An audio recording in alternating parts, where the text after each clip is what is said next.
আসসালামু আলাইকুম ওরহমতুল্লাহি ওবরকাতুহ। আজকের ভিডিওতে আমরা জানব নবী করিম সাল্লাল্লাহু আলাইহি সাল্লামের বিশ্ব জয়ের ভবিষ্যৎবাণী। প্রিয় আখিরি নবীর উম্মত, ইসলাম সম্প্রসারণ এবং প্রচারের লক্ষ্যে ভিডিওতে একটি লাইক দেবেন এবং সম্ভব হলে মুহাম্মদ সাল্লাল্লাহু আলাইহি সাল্লাম সম্পর্কে শেয়ার করে সবাইকে জানিয়ে দেবেন ইনশাআল্লাহ। নবী রাসূলগণ গায়েব বা অদৃশ্যের সংবাদ জানতেন না, কোনো মানুষই তা জানে না, কিন্তু আল্লাহ নবী রাসূলদের অনাগত দিনের বিভিন্ন বিষয়ে অবগত করেছিলেন, যা পরবর্তী সময়ে সত্য প্রমাণিত হয়েছিল। তাদের এসব ভবিষ্যৎবাণী ছিল মুজিজা স্বরূপ। মহানবী সাল্লাল্লাহু আলাইহি সাল্লাম মুসলিম জাতির কয়েকটি বিজয়ের ব্যাপারে ভবিষ্যৎবাণী করেছিলেন, যা পরবর্তী সময়ে সত্য প্রমাণিত হয়েছিল। রাসূল করিম সাল্লাল্লাহু আলাইহি সাল্লাম বিজয়ের সুসংবাদগুলো এমন সময় দিয়েছিলেন যখন মুসলমানরা খুবই নিপীড়িত অবস্থায় ছিল। এমন বিজয়ের কল্পনা করাও মুসলমানদের জন্য কঠিন ছিল। ফলে অবিশ্বাসীরা নবী করিম সাল্লাল্লাহু আলাইহি সাল্লামের ভবিষ্যৎবাণী নিয়ে হাসি ঠাট্টা করত। খাব্বাব ইবনুল আরত রাদিয়াল্লাহু তাআলা আনহু বলেন, আমরা নবী করিম সাল্লাল্লাহু আলাইহি সাল্লামের খেদমতে অভিযোগ করলাম। তখন তিনি তার চাদরকে বালিশ বানিয়ে কাবা ঘরের ছায়ায় বিশ্রাম করছিলেন। আমরা তাকে বললাম, হে আল্লাহ রাসূল, আপনি কি আমাদের জন্য সাহায্য প্রার্থনা করবেন না? আপনি কি আমাদের জন্য আল্লাহর কাছে দোয়া করবেন না? উত্তরে নবী করিম সাল্লাল্লাহু আলাইহি সাল্লাম বললেন, আল্লাহর কসম, আল্লাহ এ দিনকে অবশ্যই পূর্ণতা দান করবেন। তখন একজন উষ্ট্রারোহী সানা থেকে হাজারা মাউত পর্যন্ত সফর করবে, আল্লাহ ছাড়া অন্য কাউকেও ভয় করবে না, অথবা তার মেষপালের জন্য নেকড়ে বাঘেরও ভয় করবে না, কিন্তু তোমরা তাড়াহুড়ো করছো। এই হাদিসটি নেওয়া হয়েছে বুখারী শরীফ থেকে। হাদিস নং 3612। মহানবী সাল্লাল্লাহু আলাইহি সাল্লাম তার উম্মতকে বিশ্ব জয়ের সুসংবাদ দিয়েছেন। বিশ্বনবী সাল্লাল্লাহু আলাইহি সাল্লাম বলেন, নিশ্চয়ই আল্লাহ পৃথিবীকে আমার জন্য সংকুচিত করে দিয়েছেন। এখানে সংকুচিত বলতে নিকটবর্তী করে দেওয়ার অর্থে, এবং আমাকে এর পূর্ব ও পশ্চিম সীমানা দেখানো হয়েছে। আর যতটুকু আমার জন্য সংকুচিত করা হয়েছে ততটুকুতেই অচিরেই আমার উম্মতের রাজত্ব বিস্তার লাভ করবে। এই হাদিসটি নেওয়া হয়েছে আবু দাউদ থেকে। হাদিস নং 4252। রাসূল করিম সাল্লাল্লাহু আলাইহি সাল্লাম যেসব বিজয়ের সুসংবাদ দিয়েছিলেন তার কয়েকটি ভিডিওর এ পর্যায়ে আপনাদের সামনে তুলে ধরব ইনশাআল্লাহ। 1. হীরা বিজয়। হীরা ইরাকের কুফা নগরীর নিকটবর্তী একটা প্রাচীন শহর। নবম হিজরিতে তাবুক যুদ্ধের পর রাসূল করিম সাল্লাল্লাহু আলাইহি সাল্লাম সুসংবাদ দেন যে তার সাহাবীরা হীরা জয় করবে। আদি বিন হাতিম রাদিয়াল্লাহু তাআলা আনহু থেকে বর্ণিত, মহানবী সাল্লাল্লাহু আলাইহি সাল্লাম বলেন, আমার সামনে হীরাকে দৃশ্যমান করা হয়েছে, তার আকৃতি কুকুরের গজ দাঁতের মতো, তোমরা খুব শীঘ্রই তা জয় করবে। এই হাদিসটি নেওয়া হয়েছে সহিহ ইবনে হিব্বান থেকে। হাদিস নং 6674। 12 হিজরিতে আবু বকর সিদ্দিক রাদিয়াল্লাহু তাআলা আনহুর শাসনামলে মুসলমানরা হীরা জয় করেন। সবাই কমেন্টে লিখি আল্লাহু আকবার। 2. মিশর জয়। রাসূল করিম সাল্লাল্লাহু আলাইহি সাল্লাম সাহাবীদেরকে মিশর জয়ের সুসংবাদ দেন এবং তিনি মিশরবাসীর প্রতি সম্মান জানানোর নির্দেশ দেন, কেননা সেটা নবী ইসমাইল আলাইহিস সালামের মা হযরত হাজরার জন্মভূমি। আর রাসূল করিম সাল্লাল্লাহু আলাইহি সাল্লাম ছিলেন ইসমাইল আলাইহিস সালামের বংশধর। মহানবী সাল্লাল্লাহু আলাইহি সাল্লাম বলেন, শীঘ্রই তোমরা মিশর বিজয় লাভ করবে। সেটা এমন একটি দেশ যেখানে কিরাত নামে মুদ্রা প্রচলিত। তোমরা যখন সেই দেশ বিজয় লাভ করবে তখন তার অধিবাসীদের সঙ্গে উত্তম ব্যবহার করবে, কেননা তাদের জন্য দায়িত্ব ও আত্মীয়তার সম্পর্ক বিদ্যমান রয়েছে। এই হাদিসটি নেওয়া হয়েছে সহিহ মুসলিম থেকে। হাদিস নং 6388। 3. শাম বিজয়। আহজাব বা খন্দকের যুদ্ধের সময় সাহাবীরা প্রচণ্ড ক্ষুধা ও ভয়ঙ্কর ঠান্ডার মুখোমুখি হন। তারা ছিলেন সংখ্যায় কম এবং শত্রুরা ছিল সংখ্যায় বেশি। পরিখা খননের সময় সাহাবীদের সামনে বিশাল একটা পাথর বের হয়, যা তারা ভাঙতে পারছিলেন না। বিষয়টি রাসূল করিম সাল্লাল্লাহু আলাইহি সাল্লামকে জানালে তিনি নিজে কোদাল হাতে নেন এবং বিসমিল্লাহ বলে পাথরে আঘাত করেন। এতে পাথরের 1/3 ভেঙে যায়। এরপর তিনি বললেন, আল্লাহ মহান, তিনি আমাকে শামের চাবিগুলো দিয়েছেন। আল্লাহর কসম, আমি এখান থেকে তার লাল প্রাসাদগুলো দেখতে পাচ্ছি। শাম বলতে বর্তমান সিরিয়া, লিবিয়া ও ফিলিস্তিন অঞ্চল। 4. পারস্য বিজয়। এরপর তিনি ওই পাথরে বিসমিল্লাহ বলে দ্বিতীয় আঘাত করেন। এতে পাথরের আরও 1/3 ভেঙে যায়। তিনি বললেন, আল্লাহু আকবার, আমাকে পারস্যের চাবিগুলো দেয়া হয়েছে।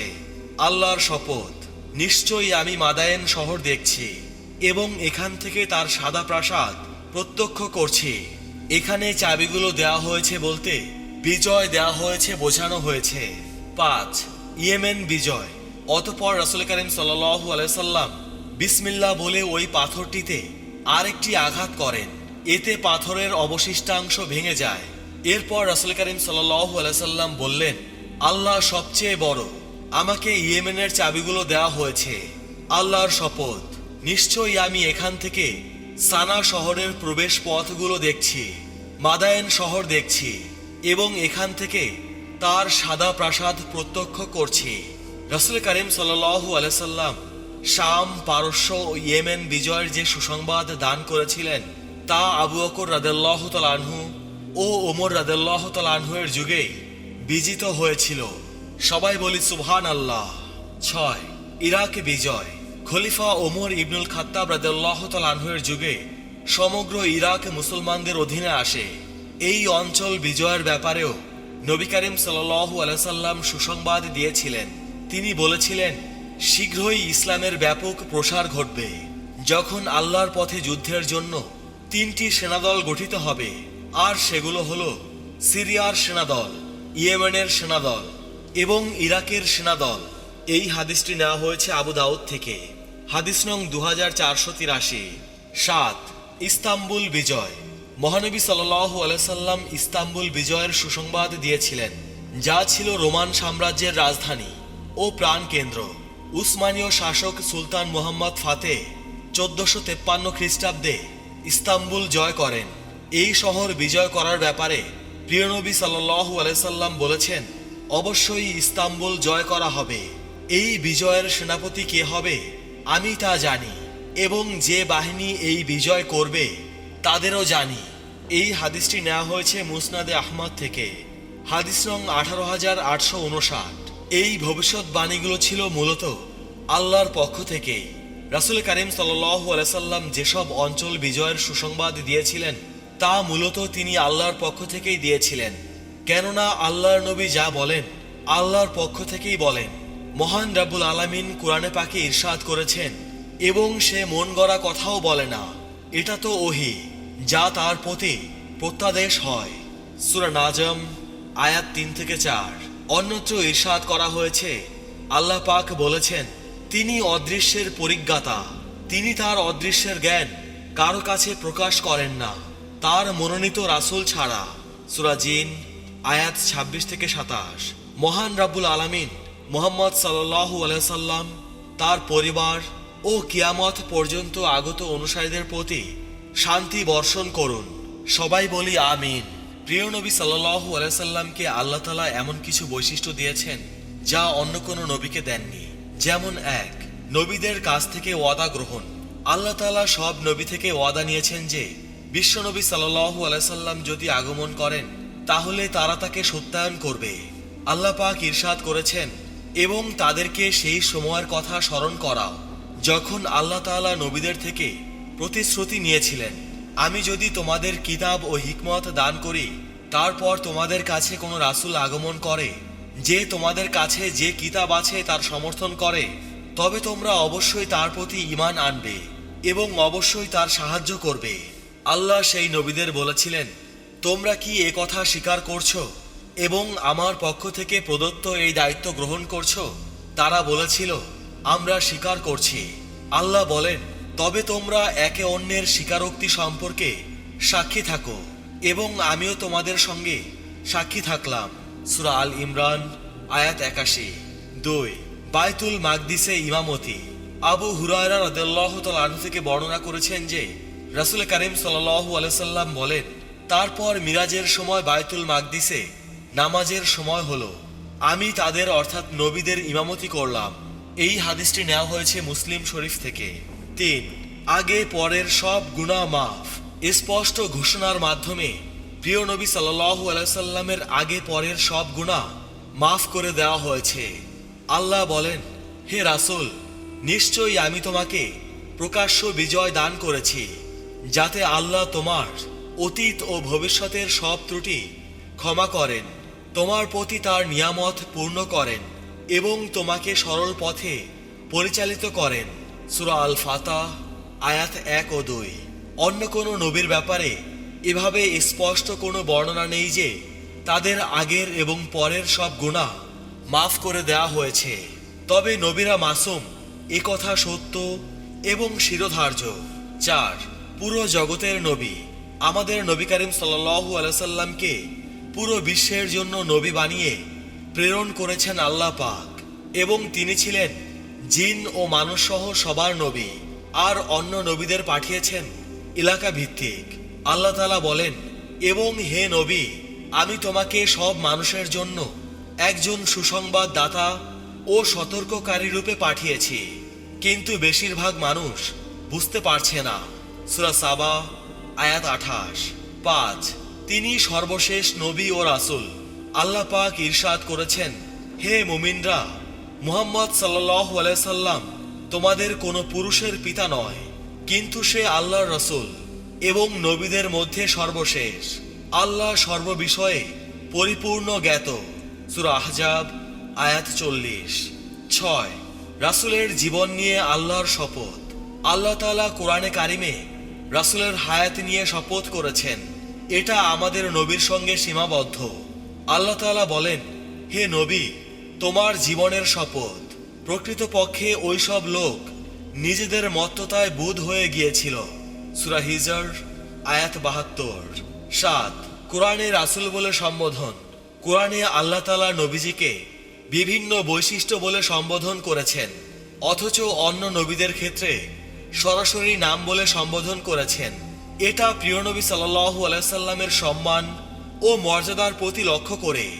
আল্লাহ তাআলা ইরশাদ করেন, হে রাসূল, তোমার প্রতি তোমার প্রতিপালকের পক্ষ থেকে যা কিছু নাজিল করা হয়েছে তা প্রচার করো।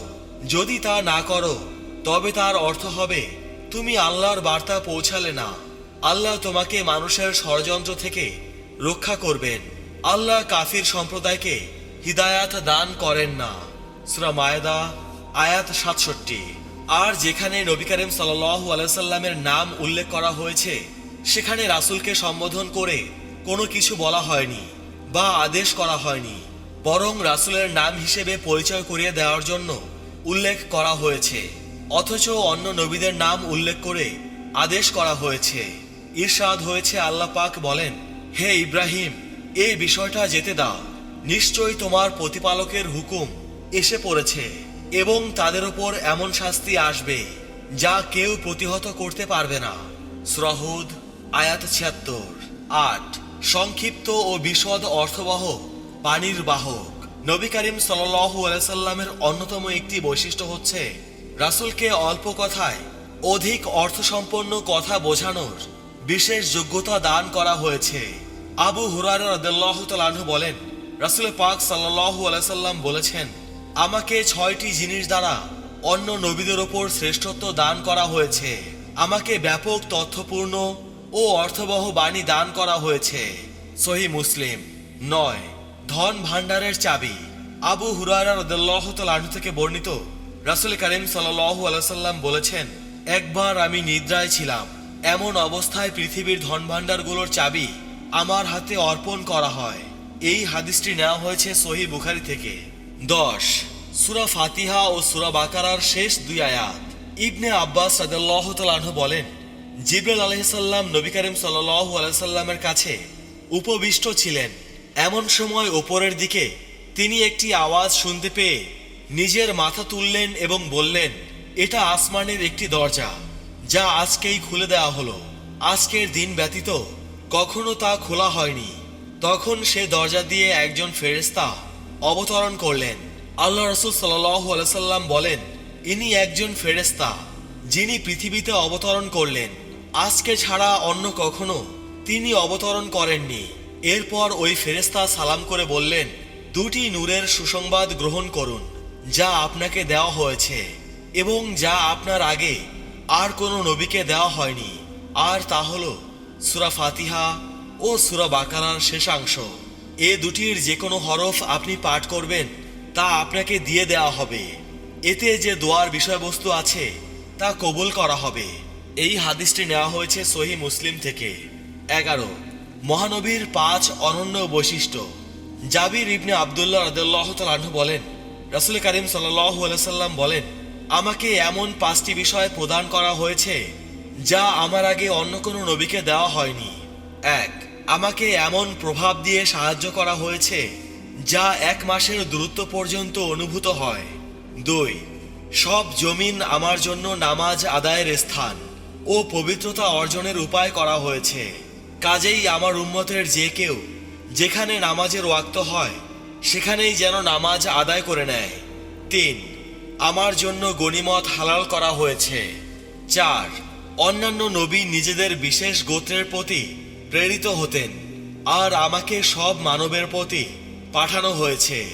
5 আমাকে ব্যাপক শাফায়াতের অধিকার দেওয়া হয়েছে।